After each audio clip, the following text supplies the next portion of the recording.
Salut, tu es sur Dérive douce. Aujourd'hui, je vais te parler de quelque chose que tu as sûrement remarqué chez toi, parfois avec un petit choc. Cette manière de finir par ressembler à ses parents, malgré tout ce qu'on a pu vouloir éviter. On va explorer ce qui fabrique vraiment cette ressemblance, sous la surface.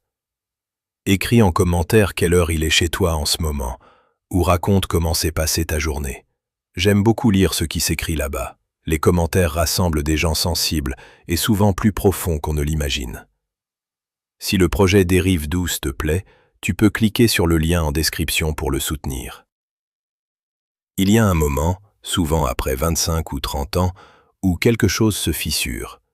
Tu attrapes une tasse d'une certaine façon, tu pousses un soupir avant de répondre à une question difficile, et soudain tu entends ta mère ou ton père dans ce geste. Ce n'est pas une pensée. C'est une sensation physique, presque désagréable, comme si quelqu'un d'autre habitait ton corps l'espace d'une seconde.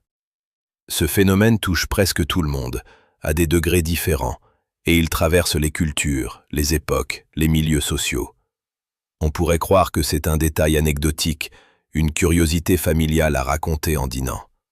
Mais ça dit quelque chose de beaucoup plus large sur ce qu'est une personne, sur la part de nous qui nous appartient vraiment, et celle qui nous a été donnée sans qu'on nous demande notre avis.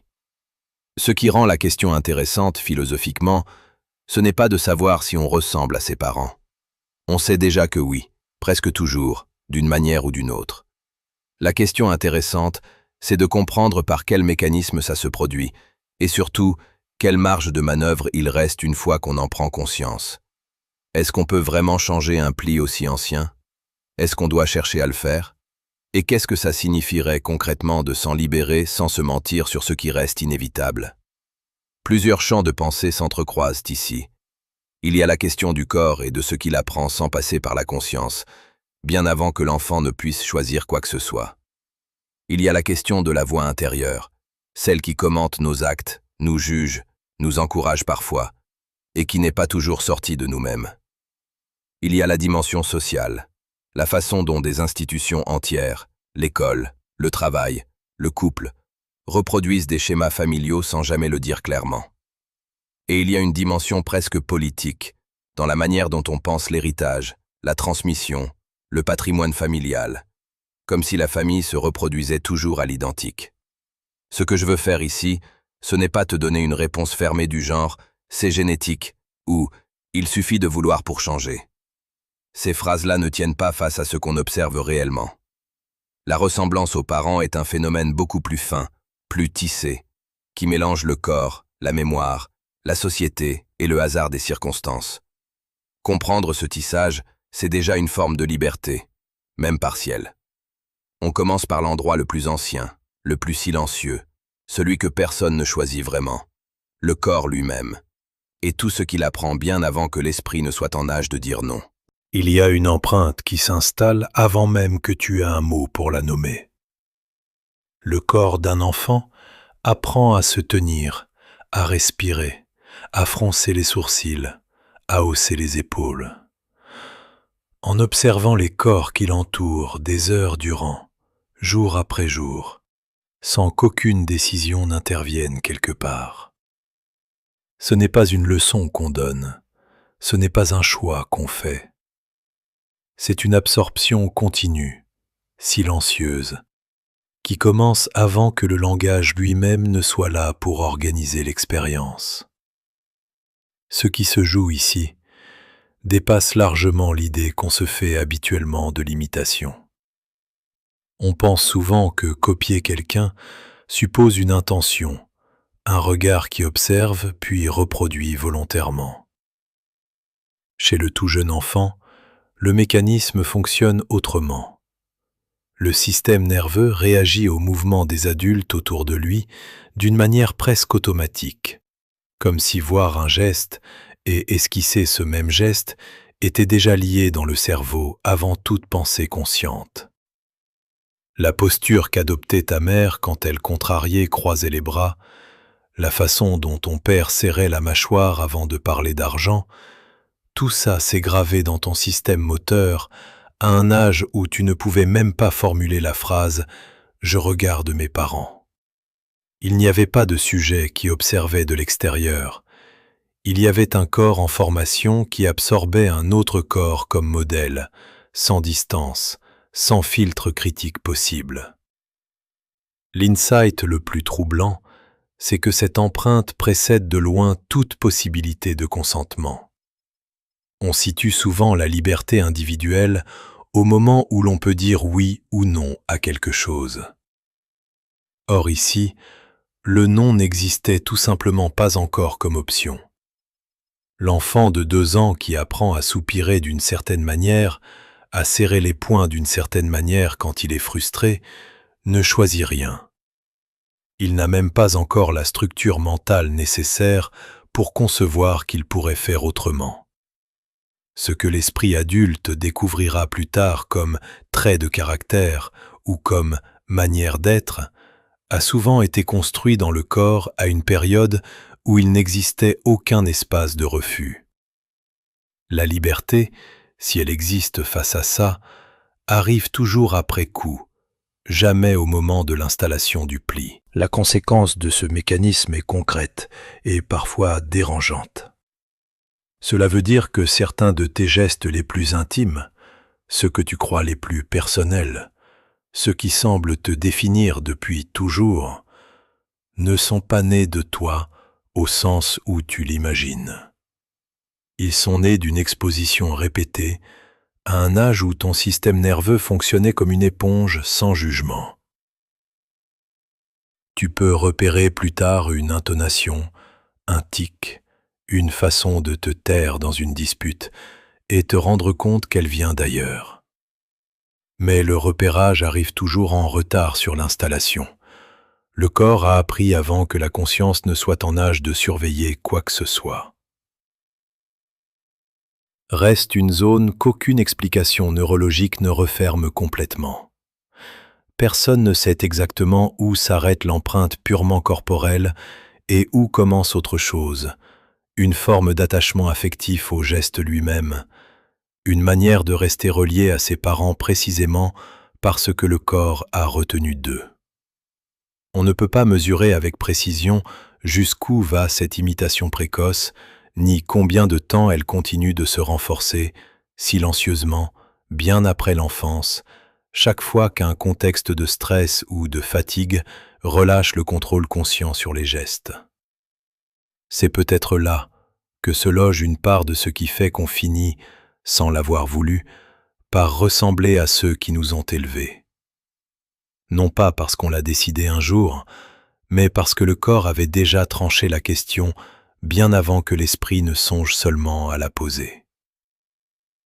On croit souvent que penser, c'est produire ses propres mots, dans un espace intérieur qui nous appartiendrait entièrement, comme une pièce fermée où personne d'autre n'a jamais mis les pieds. Cette croyance rassure. Elle donne l'impression que le jugement qu'on porte sur soi-même, cette petite phrase qui surgit après une erreur ou avant une décision importante, sort d'un raisonnement personnel, mûri, choisi. On imagine cette voix comme le sommet de notre liberté intérieure, l'endroit le plus intime de nous-mêmes. Cette croyance ne résiste pas longtemps à l'observation. La voix qui commente en silence tes actes, qui te traite de maladroit après une gaffe, qui te presse de te dépêcher, qui te dit que tu en fais trop ou pas assez, a souvent une origine précise et repérable. Elle porte une intonation, un rythme, un vocabulaire qui ne t'appartiennent pas en propre. Beaucoup de gens, en y prêtant vraiment attention, reconnaissent dans ce ton intérieur l'inflexion exacte d'un parent, la même sécheresse, la même impatience, parfois jusqu'au choix des mots. Ce n'est pas une pensée neuve qui se serait formée en toi de manière autonome.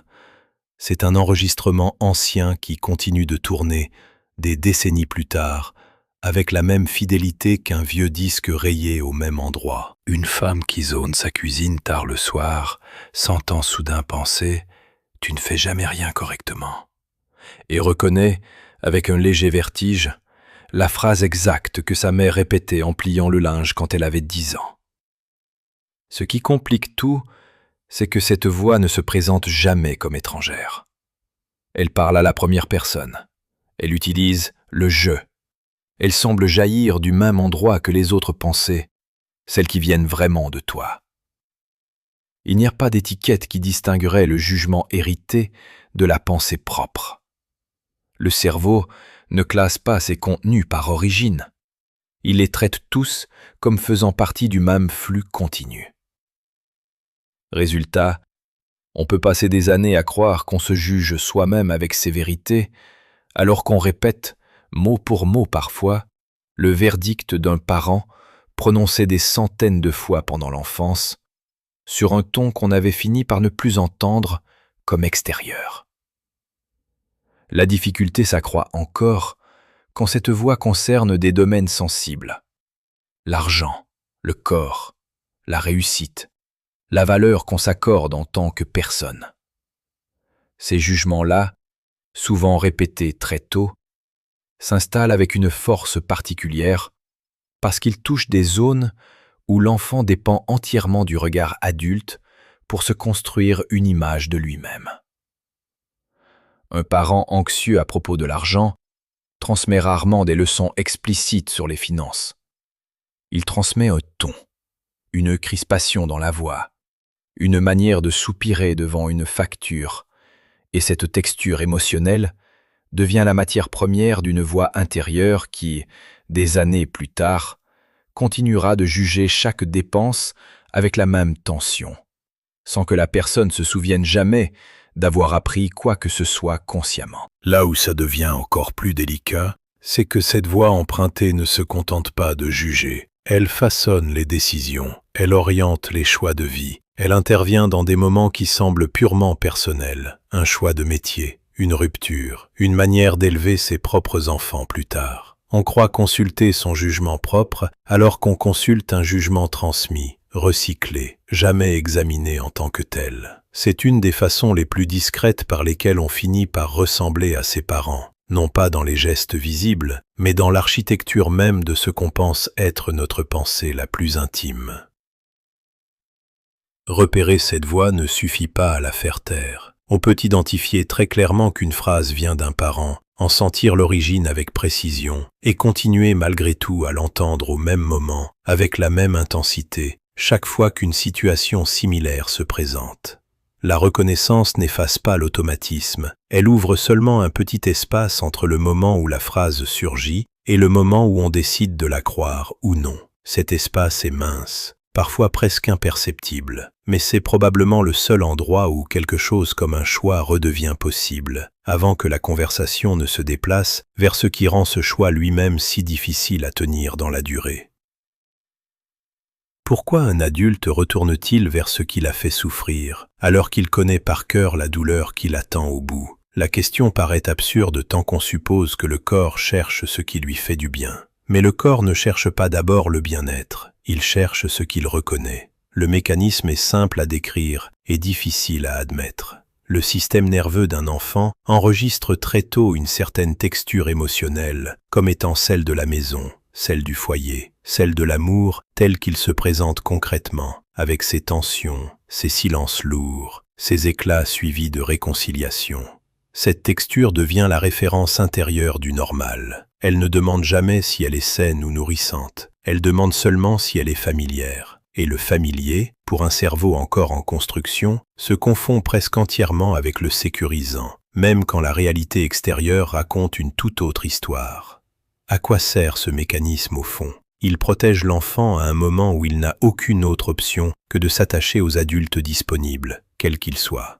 Un enfant ne peut pas se permettre de juger ses parents comme dangereux ou décevants sans mettre en péril son propre besoin vital d'attachement. Alors le système nerveux fait un compromis silencieux. Il classe la relation, même imparfaite, même parfois blessante, dans la catégorie du sûr, simplement parce qu'elle est la seule disponible et la seule qui a permis la survie jusque-là. Ce classement se fige, et il continue de fonctionner bien après que le danger réel a disparu, bien après que l'enfant est devenu adulte et pourrait, en théorie, choisir autre chose. C'est là que le mécanisme se dérègle. Une fois adulte, la personne se retrouve attirée, sans le vouloir consciemment, vers des relations, des ambiances, des dynamiques qui reproduisent cette même texture, pas parce qu'elle aime souffrir, mais parce que le calme plat d'une relation stable et respectueuse peut, paradoxalement, produire un malaise diffus, une sensation d'ennui ou de vide, tandis qu'une relation tendue, imprévisible, ponctuée de hauts et de bas, procure une forme d'excitation que le corps interprète comme de la vitalité, alors qu'il s'agit surtout de reconnaissance. On retrouve le rythme connu,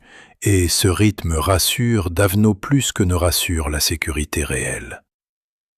Cela explique en partie pourquoi certaines personnes choisissent, génération après génération, des partenaires qui rappellent étrangement le parent avec lequel la relation fut la plus douloureuse.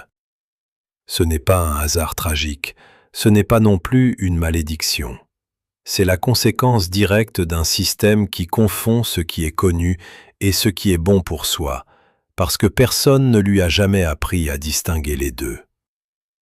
Là où l'explication atteint sa limite, c'est qu'elle ne dit rien du moment précis où quelqu'un pourrait rompre ce schéma. Savoir que le familier n'est pas synonyme de sain ne suffit presque jamais à désamorcer l'attirance elle-même. La connaissance reste dans la tête, tandis que l'attraction continue de se loger ailleurs, dans un réflexe plus ancien que toute pensée. On peut passer des années à comprendre parfaitement pourquoi on répète un schéma parental précis et continuer malgré tout à ressentir le même appel vers la même configuration, comme si comprendre et ressentir empruntaient deux circuits qui ne communiquent presque jamais entre eux. Le coût humain de ce mécanisme est réel. Des vies entières se construisent autour de ce malentendu. Des couples se forment et se défont selon cette même logique. Des enfants naissent dans ce climat reconduit sans qu'aucun adulte concerné n'ait jamais choisi consciemment de le reproduire. Personne n'a signé pour ça. Le schéma s'est simplement transmis, silencieusement, comme un pli du corps que personne ne remarque tant qu'il n'a pas été nommé une première fois. Ce qu'on peut espérer sans excès d'optimisme, c'est que nommer précisément ce que le corps confond, l'écart entre familier et sain, ouvre une fissure minuscule dans l'automatisme.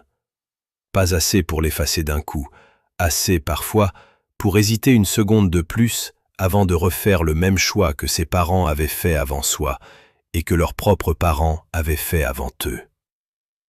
Pourquoi quelqu'un qui a juré toute sa vie de ne jamais devenir comme son père finit-il, à 40 ans, par retrouver dans sa propre voix la dureté exacte qu'il fuyait depuis l'adolescence? La question dérange parce qu'elle suppose que la volonté ne suffit pas à effacer ce qu'on rejette. On imagine souvent que fuir un trait, c'est s'en libérer, que dire non très fort, très longtemps, produit mécaniquement une distance réelle avec ce qu'on refuse. Le mouvement s'inverse dès qu'on l'observe de près. Refuser un trait parental oblige à y penser constamment, à le surveiller, à le mesurer en permanence pour vérifier qu'il ne ressurgit pas. Cette surveillance maintient le trait au centre de l'attention psychique, exactement là où une acceptation tranquille l'aurait laissé s'estomper. Celui qui a juré de ne jamais crier comme son père finit par mesurer chaque haussement de voix avec une tension qui rappelle, presque trait pour trait, l'intensité de ce père qu'il croyait avoir quitté. La rupture devient un lien, aussi solide que l'aurait été l'imitation directe, simplement retournée à l'envers. Un homme qui s'est juré toute sa vie de ne jamais élever la voix devant ses enfants s'entend un jour hurler dans l'escalier pour une broutille et reconnaît, sidéré, le même souffle court que son père avait au même âge. Le développement de ce mécanisme touche à quelque chose de plus profond que le simple comportement observable. Ce qu'on combat organise une partie de l'identité entière. La personne qui a construit son existence autour du refus d'un trait parental bâtit sa valeur propre sur cette opposition. Elle se définit par contraste. Elle se rassure en se comparant sans cesse à ce qu'elle ne veut pas devenir. Or, une identité construite en négatif reste attachée à son point de référence aussi fermement qu'une identité construite en positif. On ne devient pas libre en s'organisant tout entier autour de ce qu'on rejette. On reste dépendant du modèle, seulement placé de l'autre côté du miroir. Ce phénomène explique une partie du malentendu qui entoure la ressemblance familiale. On imagine que ressembler à ses parents signifie reproduire leurs gestes à l'identique, leurs mots, leurs choix. Mais l'énergie mise à fuir un trait, la vigilance permanente, la peur sourde qu'il ne réapparaisse, occupent une place presque équivalente à celle qu'aurait occupée l'imitation directe. Le contenu diffère, la structure demeure. On peut passer une vie entière à refuser d'être comme son père sur la colère, tout en devenant exactement comme lui sur la manière de gérer sa propre peur, celle de lui ressembler. La difficulté, ici, tient à ce que cette dynamique reste presque invisible à celui qui la vit. Refuser un trait donne un sentiment de contrôle, une impression de choix actif, à l'opposé du sentiment passif qu'on associe d'ordinaire à l'imitation. Cette impression de maîtrise masque le fait que le refus lui-même obéit à une logique héritée, celle qui consiste à traiter la relation aux parents comme un champ de bataille à remporter plutôt que comme un matériau à comprendre. Beaucoup de personnes qui ont rompu bruyamment avec un schéma familial reproduisent, sans le voir, la manière même de rompre que leurs parents utilisaient pour couper les liens avec les leurs. La limite de cette lucidité arrive vite. Comprendre qu'un rejet peut devenir une fidélité inversée ne dit rien sur la façon de s'en défaire réellement. On ne peut pas simplement cesser de refuser. Ce serait accepter ce qu'on a passé une vie à combattre, et ce serait insupportable pour beaucoup. On ne peut pas non plus continuer à refuser sans savoir que ce refus tisse, en silence, un lien aussi tenace que celui qu'il prétend rompre. Il reste, entre les deux, un espace inconfortable où la personne doit vivre avec la conscience que sa rébellion la relie à ce qu'elle rejette, sans que cette conscience change grand-chose à l'intensité du rejet lui-même. C'est peut-être là que se loge le prix le plus discret de vouloir, à tout prix, ne jamais ressembler à ses parents. Il y a quelque chose d'étrange dans le moment où tu deviens parent à ton tour. Tu tiens ton enfant contre toi, épuisé, et une phrase sort de ta bouche avec l'intonation exacte de ta mère, celle-là précisément que tu n'avais jamais remarquée avant, celle que tu détestais sans même savoir que tu l'avais entendue 1000 fois. Le paradoxe tient tout entier dans cette scène. Tu avais préparé autre chose. Tu avais lu, réfléchi, décidé consciemment du parent que tu voulais être, et pourtant, dans l'instant précis où le réel te dépasse, c'est un autre script qui parle à travers toi. Nommons ce paradoxe sans détour. La parentalité est le moment où l'on croit disposer du plus de liberté pour choisir qui l'on veut devenir, puisqu'on élève enfin quelqu'un selon ses propres valeurs, et c'est exactement le moment où les schémas les plus anciens ressurgissent avec le plus de force. Plus on veut consciemment s'écarter du modèle reçu, plus la pression du quotidien, le manque de sommeil, la fatigue, l'urgence d'une décision à prendre en 3 secondes ramènent à la surface des réflexes qu'on croyait enterrés depuis longtemps.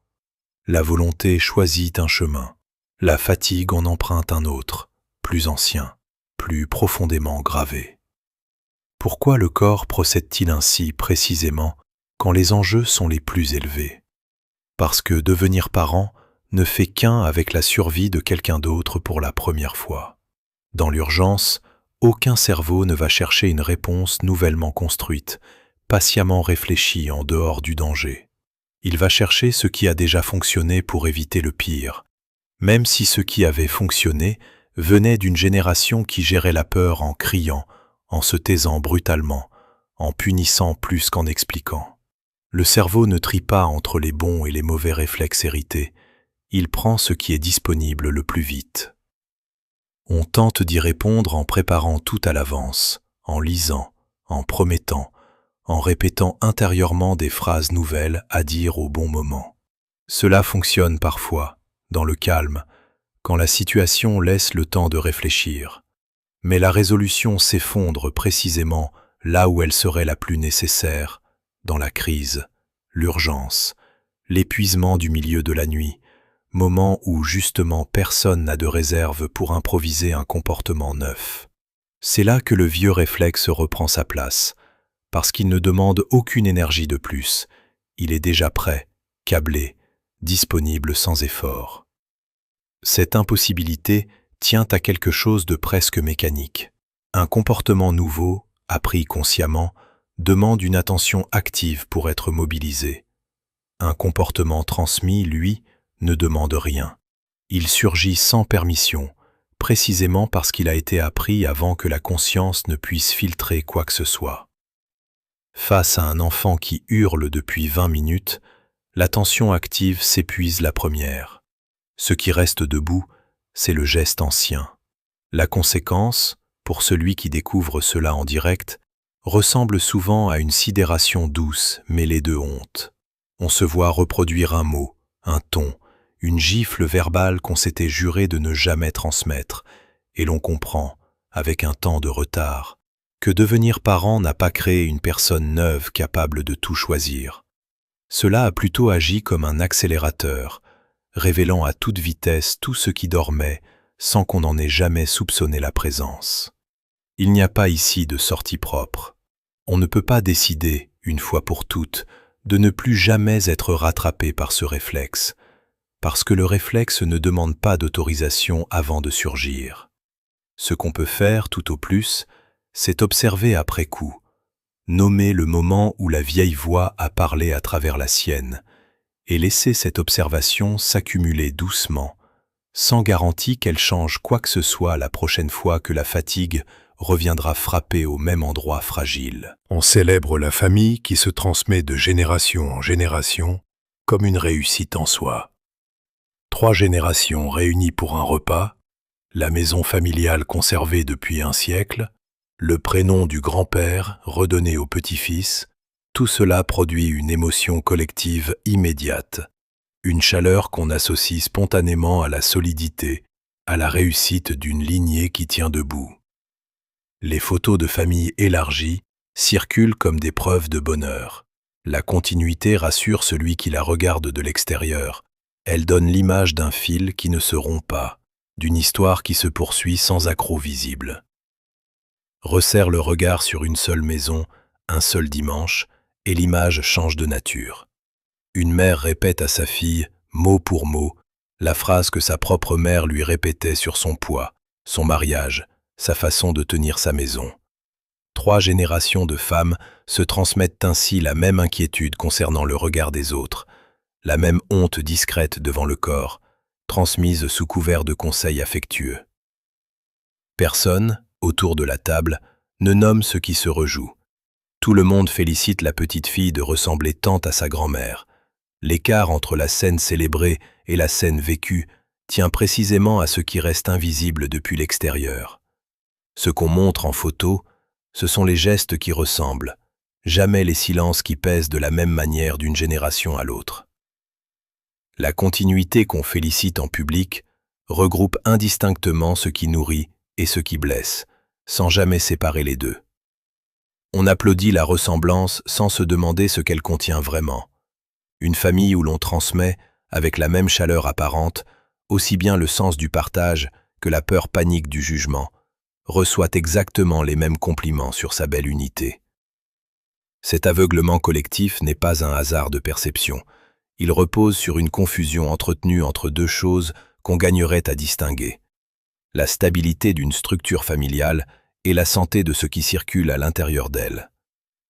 Une famille peut rester unie, fidèle à ses habitudes, fière de sa continuité, tout en faisant circuler d'une génération à l'autre la même anxiété, le même contrôle, la même incapacité à dire les choses simplement. La solidité de la forme ne garantit rien sur la qualité du contenu qu'elle transporte.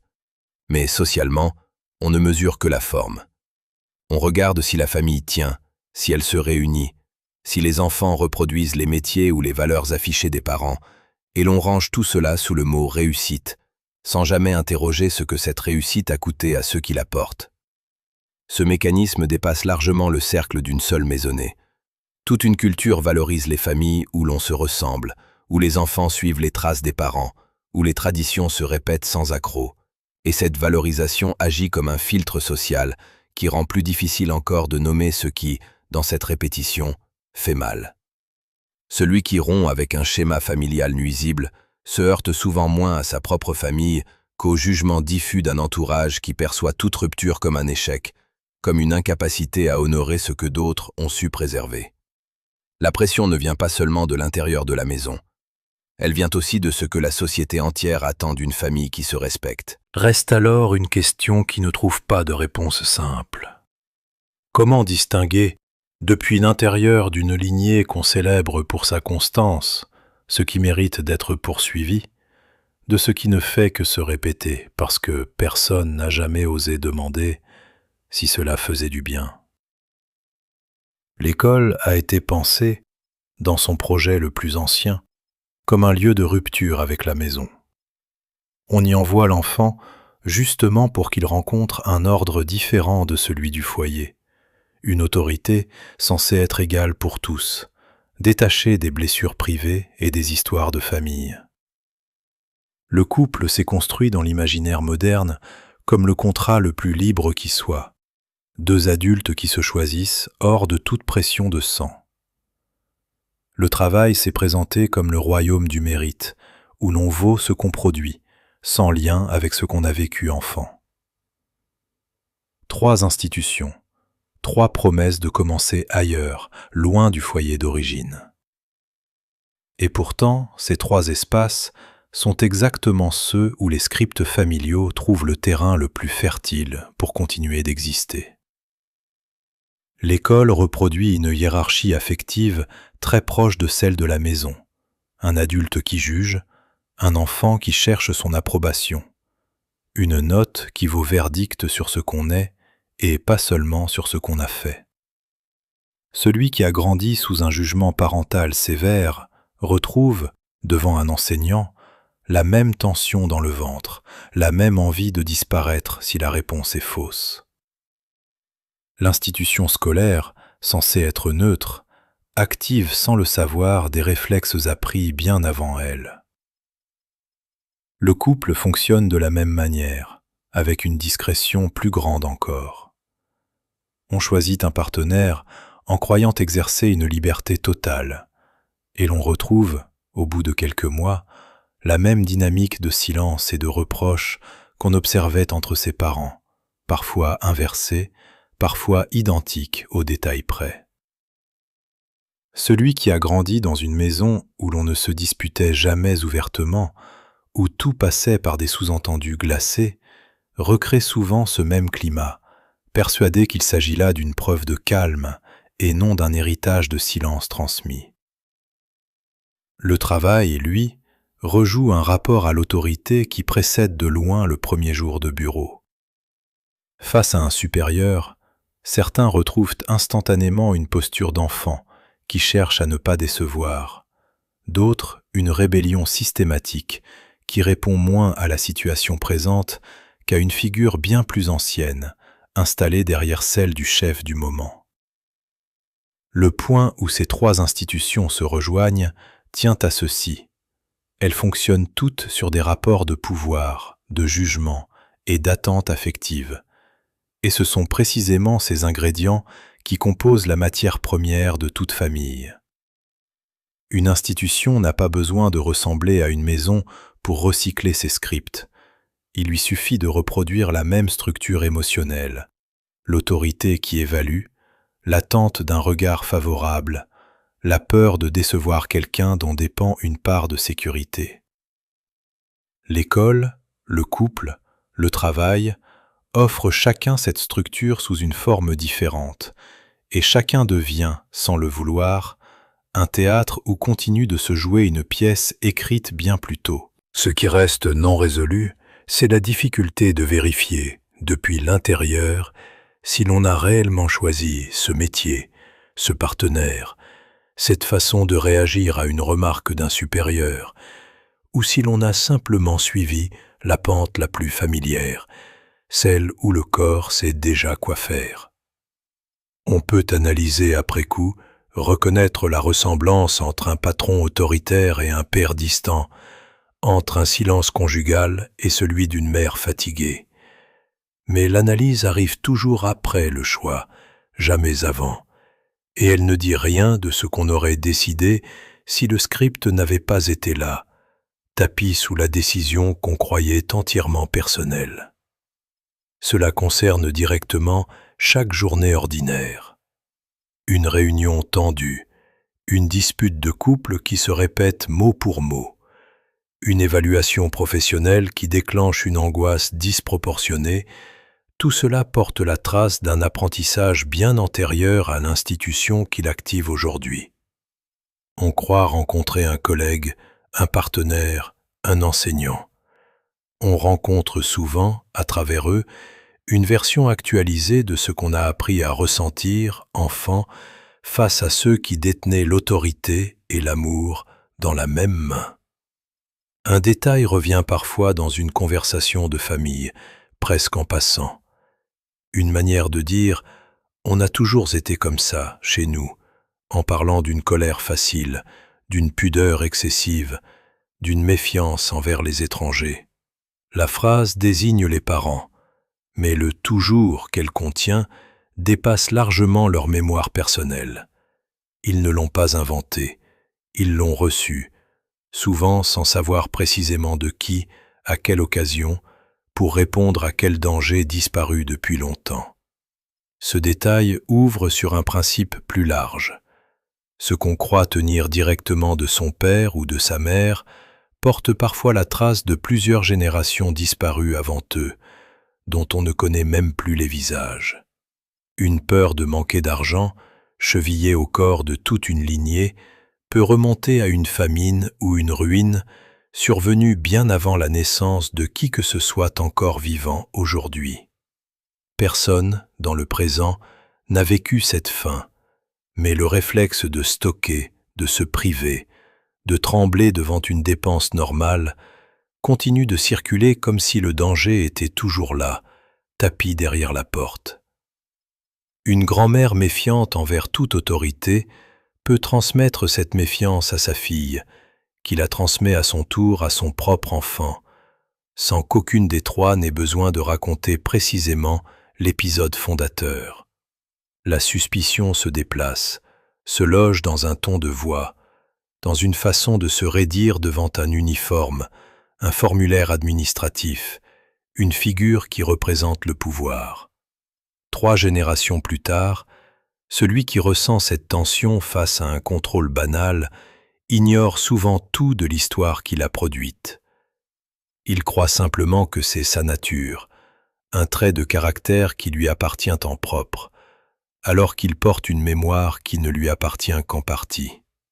Cette transmission longue complique tout ce qu'on pourrait dire sur la ressemblance aux parents. Elle ne s'arrête pas à eux. Le père distant peut avoir été façonné par un grand-père absent, lui-même façonné par une guerre ou un exil dont on ne parle jamais à table. La mère qui contrôle tout peut rejouer, sans le savoir, la vigilance d'une aïeule, ayant dû tenir seule une maison dans une période de grande précarité. On regarde les parents comme la source, alors qu'ils ne sont souvent qu'un relais parmi d'autres, un maillon qui a lui-même hérité avant de transmettre à son tour. Le corps ne fait pas la différence entre une peur juste et une peur devenue obsolète. Il continue d'obéir au même signal d'alerte, même quand la menace originelle a disparu depuis des décennies. Une lignée entière peut ainsi rester tendue face à un danger qui n'existe plus sous cette forme précise, simplement parce que personne, à aucun moment de la chaîne, n'a eu l'occasion ni les mots pour vérifier si l'alerte restait justifiée. Cette profondeur généalogique déplace la question de la ressemblance parentale vers quelque chose de plus vertigineux. Tu ne ressembles pas seulement à ton père ou à ta mère. Tu portes parfois, sans le savoir, un fragment de quelqu'un que tu n'as jamais connu, mort bien avant ta naissance, dont le nom même s'est peut-être effacé. La colère qui monte trop vite, la honte disproportionnée, l'incapacité à demander de l'aide, Tout cela peut appartenir à une chaîne bien plus longue que celle des 2 visages qui t'ont élevé. Ce qui rend la chose plus difficile encore, c'est l'impossibilité de remonter cette chaîne avec certitude. On ne dispose presque jamais des informations nécessaires pour savoir où commence exactement un schéma, quelle génération l'a inauguré, pour répondre à quelle situation précise. On hérite d'un signal sans le mode d'emploi qui l'accompagnait à l'origine. Reste alors une question qui ne se referme pas facilement, celle de savoir combien de générations il faudrait remonter avant de trouver l'instant où une peur avait encore une vraie raison d'exister. Il y a une phrase qu'on entend souvent chez ceux qui ont grandi dans une maison difficile, prononcée avec une conviction presque physique. « Jamais je ne deviendrai comme mon père. Jamais je ne reproduirai ce que ma mère a fait. » Cette phrase fonctionne comme un serment, prêté très tôt, parfois dès l'adolescence, et tenu avec une énergie qui ressemble à de la vigilance. Ce qu'elle contient, sans le dire, c'est une promesse de contrôle total sur quelque chose qui échappe justement au contrôle direct. Le déplacement de définition tient ici à ceci. Ce serment n'annonce pas simplement un refus, il installe une surveillance permanente tournée vers un seul point, celui du très détesté. Or, surveiller un point avec cette intensité, c'est lui accorder une place centrale dans sa propre vie intérieure, bien plus centrale que si on l'avait laissé exister sans lui prêter autant d'attention. Celui qui guette sans relâche la moindre trace de la colère de son père en lui finit par organiser toute sa vie autour de cette colère, même sous la forme d'une lutte contre elle. La colère reste au centre, elle a simplement changé de costume. L'insight tient dans ce mécanisme précis. Le déni de ressemblance fonctionne souvent comme une prophétie qui s'accomplit d'elle-même, parce que la fixation empêche justement la souplesse nécessaire pour éviter le schéma. Quelqu'un qui refuse d'admettre la moindre once de rigidité de sa mère en lui perd la capacité de repérer le moment où cette rigidité commence à poindre chez lui, précisément parce que reconnaître ce début reviendrait à briser le serment qu'il s'est fait. Le déni ferme les yeux au moment exact où ils devraient être ouverts. Une conséquence directe s'observe chez ceux qui jurent de ne jamais élever la voix comme leur père le faisait, et qui se retrouvent, des années plus tard, à hurler dans une situation de tension avec leur propre enfant, sidérés par leur propre volume. Le serment n'a pas empêché le geste, il a seulement empêché de le voir venir. La vigilance tournée exclusivement vers l'extérieur, vers la comparaison constante avec la figure détestée, laisse sans surveillance l'intérieur, là où le motif se prépare tranquillement, à l'abri du regard. Le coût humain de cette dynamique se mesure dans l'épuisement de ceux qui passent leur existence à combattre un fantôme parental, sans jamais s'accorder le droit de simplement vivre sans cette référence permanente. Chaque décision, chaque réaction, chaque silence se pèse à l'aune d'un modèle qu'on veut fuir, ce qui revient à laisser ce modèle décider, en creux, de presque tout. La liberté qu'on croyait gagner en refusant ressemble alors à une autre forme de dépendance, plus fatigante encore, parce qu'elle se présente comme une victoire, alors qu'elle reste un attachement. Une résolution partielle existe, fragile, jamais garantie. Elle consiste à déplacer l'attention de la comparaison permanente vers l'observation simple du présent, sans référence continue aux parents détestés. Reconnaître, dans l'instant où la voix monte, que la voix monte, sans se demander aussitôt si elle ressemble à celle d'un autre. Cette attention directe, sans miroir constant, laisse une chance réelle de choisir un geste différent, précisément parce qu'elle ne dépense plus toute son énergie à surveiller le fantôme plutôt que la situation présente. Le serment de ne jamais ressembler à ses parents, tenu avec trop de force, finit souvent par produire ce qu'il voulait empêcher. Et cette ironie reste l'une des plus silencieuses de toute vie de famille. Les administrations qui décident d'une aide au logement, d'une succession, d'un placement d'enfants, partent presque toujours d'une hypothèse silencieuse.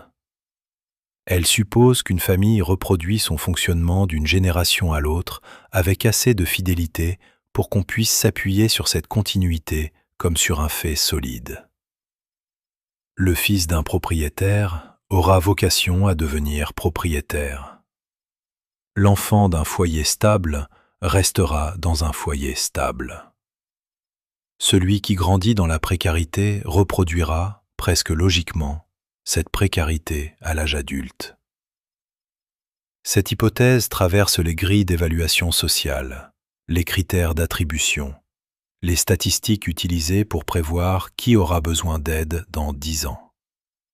Elle n'est jamais formulée aussi crûment, mais elle structure des décisions qui touchent des vies entières. Cette hypothèse ne résiste pourtant pas à l'examen dès qu'on regarde des trajectoires réelles plutôt que des moyennes.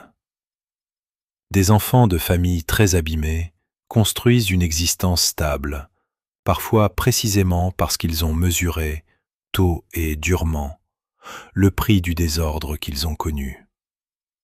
Des enfants de familles aisées et apparemment sereines s'effondrent, rongés par une pression ou un silence que personne n'avait vu depuis l'extérieur. La ressemblance aux parents suit une pente, pas une trajectoire fixée d'avance, et une pente peut se corriger, se ralentir, parfois s'inverser sous l'effet d'une rencontre, d'un accident, d'une décision prise à un moment précis de la vie. Fonder une politique sur la reproduction automatique du schéma familial revient à figer dans un dossier administratif ce qui reste, dans la réalité, mouvant.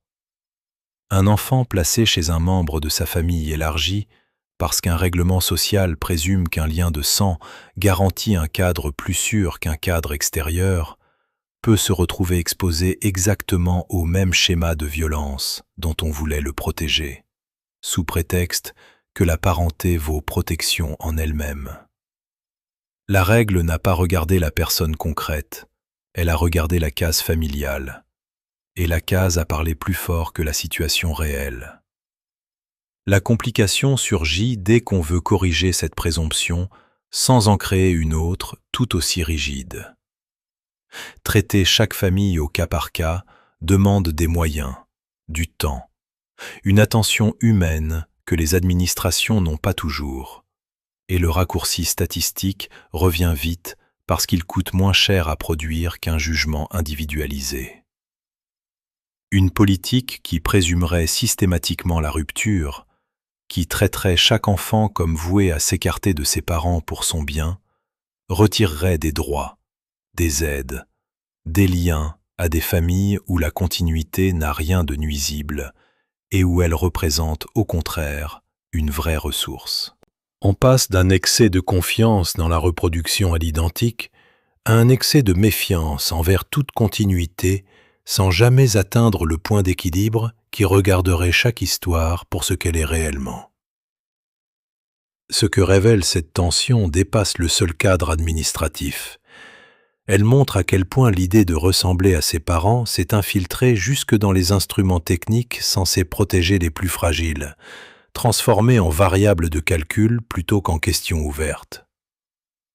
Une société entière peut ainsi organiser une part de sa justice sociale autour d'une hypothèse qu'elle n'a jamais vraiment vérifiée, celle qui voudrait que le sort des enfants soit écrit à l'avance dans celui de leurs parents. Reste alors une interrogation que les textes de loi ne tranchent jamais vraiment, celle de savoir combien de vies un chiffre moyen a fini par façonner, simplement parce qu'il était plus simple à administrer qu'une personne singulière. Il existe une image simple pour comprendre ce qui reste de vrai dans toute cette enquête. Une pente n'est pas une chute obligatoire.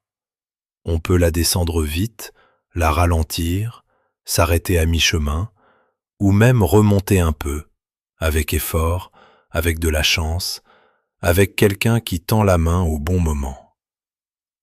Ressembler à ses parents fonctionne selon cette logique de pente, jamais selon celle d'un rail fixé une fois pour toutes.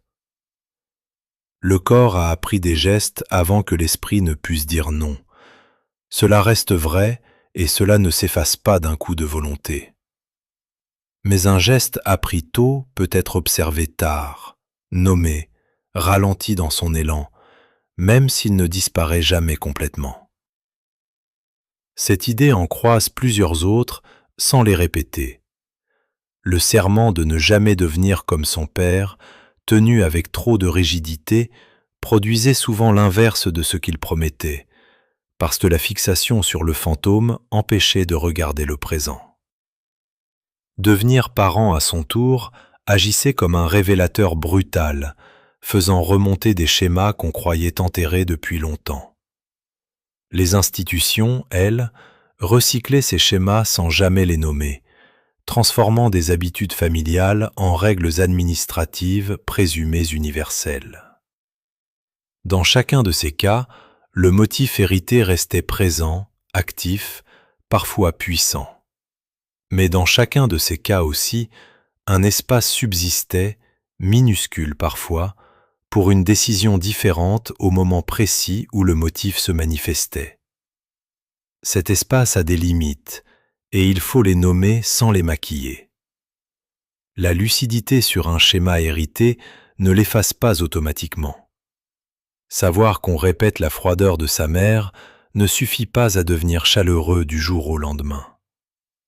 La conscience du motif change ce qu'on en fait, pas ce qu'il est en lui-même. Certaines blessures transmises sur plusieurs générations pèsent trop lourd pour qu'un seul individu, dans une seule vie, les résolve entièrement.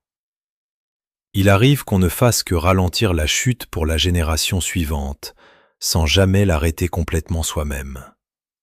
Ce constat n'a rien de réjouissant, mais il évite une illusion coûteuse, celle qui voudrait qu'un peu de volonté et quelques phrases bien senties suffisent à couper tout lien avec ce qu'on a reçu. Il faut aussi compter les distorsions du regard.